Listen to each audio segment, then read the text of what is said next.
S আলমের ৬ ব্যাংকসহ তারল্য সংকটে ভোগা কোনো ব্যাংককে আর সহায়তা দেবে না বাংলাদেশ ব্যাংক, এমন কথা জানিয়েছেন কেন্দ্রীয় ব্যাংকের গভর্নর। মঙ্গলবার ব্যবসায়ী নেতাদের সঙ্গে এক বৈঠক শেষে গণমাধ্যমকে এমন কথা জানান তিনি। একই সাথে মূল্যস্ফীতি কমাতে মুদ্রানীতি কিছুটা সংকোচন করা হবে বলেও জানান নতুন গভর্নর। রায়হান শোভনের রিপোর্ট। ২৫০টিরও বেশি ডিজাইন অপশন নিয়ে ওয়ালটন স্মার্ট ফ্রিজ, বোঝে আপনার প্রয়োজন।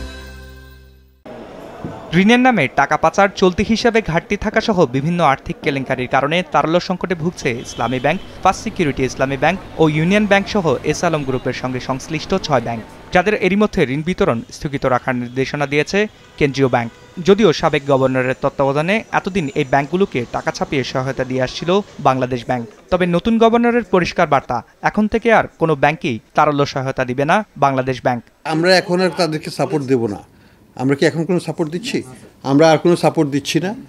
এখন যদি তারা তাদের ব্যাপারে সিদ্ধান্ত যাই হোক না কেন, আলটিমেটলি ডিপোজিটরদের কনফিডেন্স যদি না থাকে সেই ব্যাংকের উপর, সেই ব্যাংকের ম্যানেজমেন্টের উপর, তাহলে সেই ব্যাংক চলতে পারে না।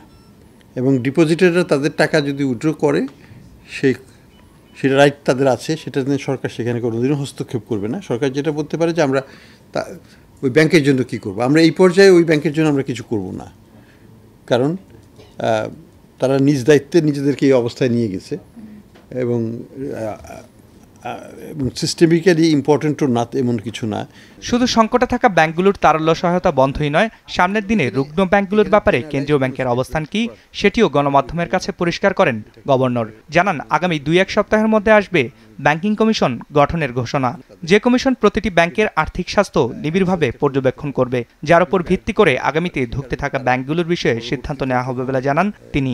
ব্যাংকিং কমিশনগুলো হবে, এই দুর্বল ব্যাংকগুলোকে আমরা তখন হয়তো ভিন্নভাবে এদেরকে অ্যাড্রেস করে চেষ্টা করবো, এদের সংখ্যা কমিয়ে ফেলতে বা একীভূত করার চেষ্টা করা যাবে।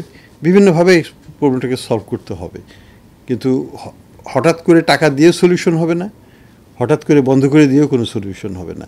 কারণ আলটিমেটলি তো ডিপোজিটরদের টাকা তো ফেরত দিতেই হবে, এবং সেই দায়িত্ব সরকারের নয়, দায়িত্ব হচ্ছে সেই ব্যাংক কর্তৃপক্ষের। কারণ সেখান থেকে তাদেরকে উদ্ধার করাটাও একেবারে তড়িৎ গতিতে উদ্ধার করে ফেললাম, সেটাও কিন্তু ঠিক হবে না। এর আগে সকালে ১৩ জন ব্যবসায়ী বৈঠক করেন নবনিযুক্ত গভর্নরের সাথে, যেখানে সাম্প্রতিক আন্দোলনে নিজেদের ব্যবসার ক্ষতির কথা তুলে ধরেন তারা। দাবি জানান ব্যবসার নামে অর্থ লুটপাটকারীদের কঠোর শাস্তির। একই সাথে ৩ মাসের মধ্যে ঋণের কিস্তি দিতে ব্যর্থ হলে খেলাপির বিধান পরিবর্তনের দাবি জানান ব্যবসায়ীরা। ১ মাসের একটা সফট লোন বেতনের জন্য দেওয়া, আর ঋণের কিস্তি স্থগিত ৬ মাসের জন্য, এবং এর আগে যে আইনটা করা হয়েছে ৩ মাস ঋণ ফেল করলেই, কিস্তি পরিশোধ ফেল করলে এরপর ক্লাসিফাইড হবে, সেটাকে আগের জায়গায় নিয়ে যাওয়া। অবস্থা বুঝে ব্যবস্থা। যদি 10টা-20টা প্রতিষ্ঠান ব্যাপকভাবে ক্ষতিগ্রস্ত হয়ে থাকে এই আন্দোলনের কারণে, তারা যদি সাময়িক কিছু, আমরা কিন্তু বড়দেরকে দেব না, দিলে ছোট এবং মাঝারিদেরকে দিতে পারি। আমি বলছি না সেটাও, আমরা বিবেচনা করব তাদের ক্ষেত্রে যে প্রয়োজন আছে কিনা অ্যাট অল। ব্যবসায়ীরা জানান, রপ্তানি উন্নয়ন তহবিল কমিয়ে দেওয়ার কারণে বাধাগ্রস্ত হচ্ছে ব্যবসা বাণিজ্য।